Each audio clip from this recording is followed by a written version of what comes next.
নমস্কার দর্শক বন্ধুরা, আপনাদের সকলকে স্বাগত জানাচ্ছি রেফ স্পোর্টস বাংলার এক নতুন উপস্থাপনাতে। আমি সোমনাথ এই মুহূর্তে দাঁড়িয়ে আছি যুবতী প্র্যাকটিস গ্রাউন্ডের বাইরে, এবং আজকে ইস্ট বেঙ্গল দল তারা কিন্তু তাদের অনুশীলন কন্টিনিউ করছে। এবং আপনারা জানেন যে আগামী 11 তারিখ কিন্তু তারা নামতে চলেছে চেন্নাইন এফসির বিরুদ্ধে। ইস্ট বেঙ্গলের প্রথম অ্যাওয়ে ম্যাচ এই সিজন, এবং তার আগে কিন্তু এখানে একটা কনফিউশনও থাকবে, কারণ 7 তারিখে এমন একটা ডেট বা এমন একটা তারিখ যেখানে কিন্তু ইস্ট বেঙ্গলকে নামতে হতে পারে যুবভারতী ক্রীড়াঙ্গনে, কারণ তাদের যে ফিক্সচারটা পাঞ্জাব এফসির বিরুদ্ধে 24 এপ্রিল, সেটা কিন্তু হলেও হতে পারে যে আগে প্রিপোন হয়ে যেতে পারে বা আগে করানো হতে পারে। কারণ জানেন যে এই মাঝখানে যে একটা গ্যাপ আছে, আজকে 1 তারিখ 1 এপ্রিল, এবং তারপরে চেন্নাই ম্যাচ 11 তারিখ, অর্থাৎ 10 দিন 11 দিন একটা গ্যাপ আছে।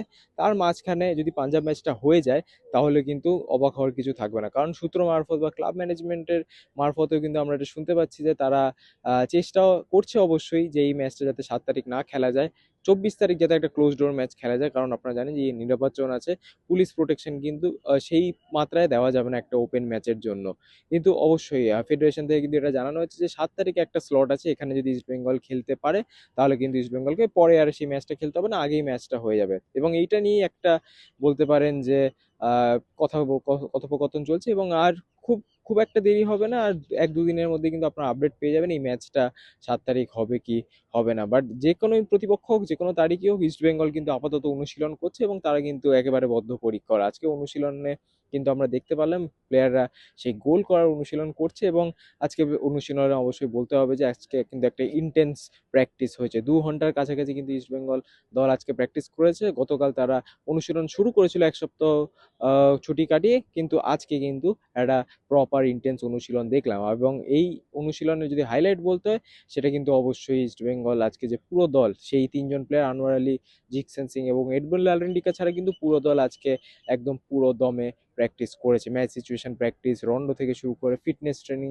যাবতীয় কিন্তু এই 2 ঘন্টার মধ্যে তারা করেছে। এবং অবশ্যই লাস্টের সব থেকে বলতে পারেন যে প্রায় 1.5 ঘন্টার মতো অনুশীলন কিন্তু তারা পুরোপুরি ফোকাস করেছে গোল করার উপরে, এবং সেখানেই কিন্তু ইউসুফ এজারি, বিপিন সিং, পিভি বিষ্ণু, তাদের উপরে কিন্তু একটা বাড়তি দায়িত্ব, তাদের উপরে কিন্তু সেই গোল করার দায়িত্বটা কোচ অস্কার ব্রুজন দিতে যাচ্ছেন। কারণ অবশ্যই যে লাস্ট 7টা ম্যাচ আছে ইস্ট বেঙ্গল, এখানে কিন্তু গোল করতেই হবে। ইস্ট বেঙ্গলের যা স্কোয়াড, ইস্ট বেঙ্গলের যা স্ট্রেংথ আছে, গোল করাটা খুব একটা কিন্তু অসুবিধা না ইস্ট বেঙ্গলের জন্য। এবং এই ধারাবাহিকতাটা, যেরকম গত ম্যাচে 7 গোল তারা দিয়েছে, এই যে ধারাবাহিকতাটা প্রত্যেক ম্যাচে কিন্তু গোল করতে হবে, কারণ কোনো ম্যাচে অফ হয়ে গেলে কিন্তু চলবে না, সেখানেই পয়েন্ট হারাতে হবে দলকে। এবং প্রত্যেক ম্যাচে যাতে কনসিস্টেন্টলি ইস্ট বেঙ্গল 2 থেকে 3 গোল দিতে পারে, সেটারই কিন্তু আজকে একটা প্র্যাকটিস হলো, সেটাই আমরা আজকে দেখলাম। এবং আরেকটা আপডেটও যদি দিই, যেটা আপনাদের সকলেরই ইন্টারেস্ট থাকবে কেভিন সিবিএন কে নিয়ে। সেই কেভিন সিবিএর যদি আপডেট দিই, তাহলে অবশ্যই যত দিন যাচ্ছে তত কিন্তু তিনি ফিট হয়ে আসছেন বা ফিট হচ্ছেন কিন্তু যত দিন যাচ্ছে। এবং অবাক হওয়ার কিছু থাকবে না যদি সেই 11 তারিখের ম্যাচে, 7 তারিখের ম্যাচ আমি এখনই ধরছি না, যদি 7 তারিখ ম্যাচ হয় সেখানে হয়তো আপনারা কেভিন সিবিএ কে পাবেন না, কারণ সবে তিনি ফিট হয়েছেন। বাট 11 তারিখের ম্যাচে কিন্তু অবশ্যই কেভিন সিবিএ থাকার সম্ভাবনা খুবই জোরালো আছে। এবং সেটা হলে কিন্তু লাল হলুদ ব্রিগেড বা ইস্ট বেঙ্গল টিমের কিন্তু একটা অন্য ডাইমেনশন খুলে যাবে, একটা প্লেইং ইলেভেনে অন্য ডাইমেনশন খুলে যাবে। যেখানে 3 বিদেশি মিডফিল্ডাররা ইউজ করতো, সেখানে কিন্তু একটা ফরেন সেন্টার ব্যাক চলে এলে সেই মিডফিল্ডটাকে ভেঙে কিন্তু একটা ইন্ডিয়ান প্লেয়ার ফিট করতে হবে। এবং সেটা কোচ অস্কার ব্রুজন কি করে করেন, সেটা কিন্তু দেখার বিষয় হবে। কিন্তু হ্যাঁ, কেভিন সিবি ফিরে এলে, আনোয়ার আলীর সাথে জুটি বাঁধলে কিন্তু আপনারা জানেন যে কতটা সলিড হয়ে যায় ইস্ট বেঙ্গলের এই ডিফেন্সটা, এবং সেটার উপরে কিন্তু ফোকাস করে এগোতে চাইবেন কোচ অস্কার ব্রুজন। কিন্তু হ্যাঁ, আজকে কেভিনের যদি আপডেট দিই, প্র্যাকটিসে তিনি কি করলেন, অবশ্যই প্রথমে ওয়েট ট্রেনিং হয়, ফিটনেস ট্রেনিং হয়, সেখানে কিন্তু কেভিন সিবিএ ভালো মতোই প্র্যাকটিস করছিলেন। তারপরে কিন্তু একটা জায়গায় গিয়ে রন্ডো করছিল প্লেয়াররা, এবং সেখানেও কিন্তু কেভিন সিবিএ মূল দলের সঙ্গে অনুশীলন করেছিলেন, সেই রন্ডোতে পার্টিসিপেট করেছিলেন।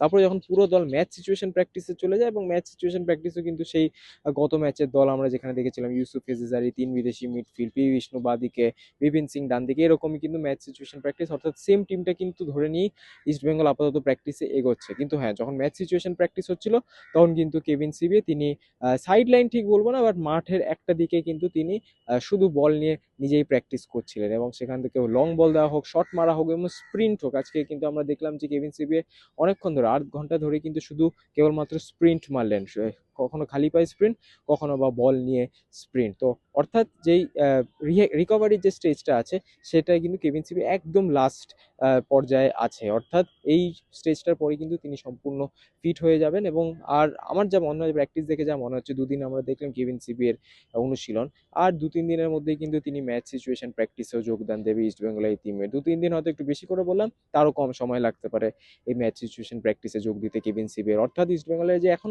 যে স্কোয়াডটা আছে সেটা কিন্তু বলতে পারেন কোনো চোট আঘাত নেই আপাতত। অবশ্য আনোয়ার গতদিন কিন্তু, গতকাল আপনারা জানেন ইন্ডিয়া ম্যাচে কিন্তু একটা আনোয়ারের একটা নক লাগে এবং সেখান থেকে আপডেট সেই অর্থে আমরা এখনো পাইনি, বাট যার সূত্র মারফত শুনতে পাচ্ছি আনোয়ারের ইঞ্জুরিটা কিন্তু সিরিয়াস কিছু না, তিনি হয়তো নেক্সট ম্যাচও খেলতে পারবেন নিঃসন্দেহে, এটা আমার যা মনে হয়। কারণ অবশ্যই আমরা খবর নেওয়ার চেষ্টা করেছিলাম ঠিকই, বাট খুব একটা গুরুতর হলে হয়তো আমরা সেই আপডেটটা আগেই পেয়ে যেতাম। বাট মনে হয় আপডেটটা বা মনে হয় খবরটা হয়তো সেরকম গুরুতর না, এবং ইঞ্জুরিটাও হয়তো খুব একটা গুরুতর না। অবশ্যই কেরালার ম্যাচে আপনারা জানেন যে সেখানে হিউমিডিটির কারণে অনেকেরই ক্র্যাম্প হচ্ছিল, চোট লাগছিল, এবং সেটা হয়তো প্রিকশনারি মেজারের জন্য আনোয়ারকে তুলে নেন কোচ খালিদ জামিল। এবং সম্ভবত এই তিনজন প্লেয়ার আনোয়ার আলী, জিকসন সিং এবং এরমান লারেনিকা সম্ভবত আগামীকালের প্র্যাকটিসে কিন্তু যোগ দেবে লাল হলুদ শিবিরে। তো মোটামুটি একটা full fit East Bengal squad কিন্তু আমরা দেখতে চলেছি আগামী 2-3 দিনে। এবং তারপরে তারা তাদের যে নেক্সট ম্যাচগুলো হবে, Chennaiyin match, Punjab match, Bengaluru match, সেখানে তারা কিভাবে খেলবে এটা কিন্তু দেখার বিষয় হবে। কিন্তু যদি ইস্টবেঙ্গলের ম্যাচগুলো নিয়ে কথা বলি, যে বাকি 7টা ম্যাচ যেখানে আছে ইস্টবেঙ্গলে, এবং এটা আপনারা দেখেই বুঝতে পারছেন যে এপ্রিলে কিন্তু অনেকগুলো match, Chennaiyin match, Punjab match, Bangalore match, Orissa match, এপ্রিলে 4টে ম্যাচ, এবং 3টে ম্যাচ তাদের রইলো মে মাসে। এবং ইস্টবেঙ্গল কিন্তু চাইবে যে যে এপ্রিলে 4টে ম্যাচ আছে এটা যাতে না আর পিছানো যায়, কারণ মে মাসের যে গরমটা সেখানে কোনো টিমই কিন্তু সেই কম দিনে বেশি ম্যাচ খেলতে চাইবে না। যা আমরা শুনতে পাচ্ছি সূত্র মারফত, যে পাঞ্জাব ম্যাচটা হতে পারে 7ই তারিখ, 7ই এপ্রিল। এবং যদি উড়িষ্যা ম্যাচটার কথা বলি, যেটা শিডিউল ছিল 28 তারিখ, সেটা হতে পারে কালিঙ্গা স্টেডিয়ামে, ভুবনেশ্বরের কলিঙ্গ স্টেডিয়ামে হতে পারে। এবং এই দুটো ম্যাচ কিন্তু বলতে পারে রিশিডিউল ঠিক না, বাট হ্যাঁ, পাঞ্জাব ম্যাচে রিশিডিউল হচ্ছে, এবং উড়িষ্যা ম্যাচে সম্ভবত ইস্টবেঙ্গল অ্যাওয়ে খেলবে। বা উড়িষ্যার রিসেন্ট ফর্মও যদি আপনারা দেখেন, ভালো প্লেয়ার অবশ্যই, ভালো টিম অবশ্যই উড়িষ্যার টিমটা, কিন্তু ইস্টবেঙ্গলের জন্য খুব একটা হয়তো প্রবলেম হবে না অ্যাওয়েতে গিয়ে খেলার জন্য। তো অবশ্যই জানাবেন যে কি আপনাদের মনে হয় যে ইস্টবেঙ্গলের যে এই কামিং ফিক্সচার্স গুলো আছে, এবং যেখানে ইস্টবেঙ্গলে এখন একটা আমরা ফুল স্ট্রেংথ স্কোয়াড দেখতে পাচ্ছি, ইস্টবেঙ্গল কতটা দূরে যেতে পারবে এই বছরের আইএসএল, অবশ্যই আমাদেরকে জানাতে ভুলবেন না কমেন্ট সেকশনে। এবং আজকে প্র্যাকটিস থেকে এতটাই, 2 ঘন্টা ইন্টেন্সে অনুশীলন পর ইস্টবেঙ্গল এখন এই প্র্যাকটিস থেকে বেরোবে, এবং আগামীকাল এবং তারপরের দিন কিন্তু ইস্টবেঙ্গল তাদের প্র্যাকটিস কন্টিনিউ রাখবে আপকামিং ম্যাচেসগুলোর জন্য। তো অবশ্যই চোখ রাখতে ভুলবেন না রেক্স স্পোর্টস বাংলার পর্দায় এরকম ইস্টবেঙ্গল মোহনবাগান রিলেটেড আপডেটের জন্য। এবং অসংখ্য ধন্যবাদ আবারও জানাচ্ছি আপনাদের সকলকে এই ভিডিওটা দেখার জন্য। আপনার সাথে আবারও দেখা হবে পরবর্তী ভিডিওতে। ততদিনে ভালো থাকবেন, সুস্থ থাকবেন এবং নমস্কার।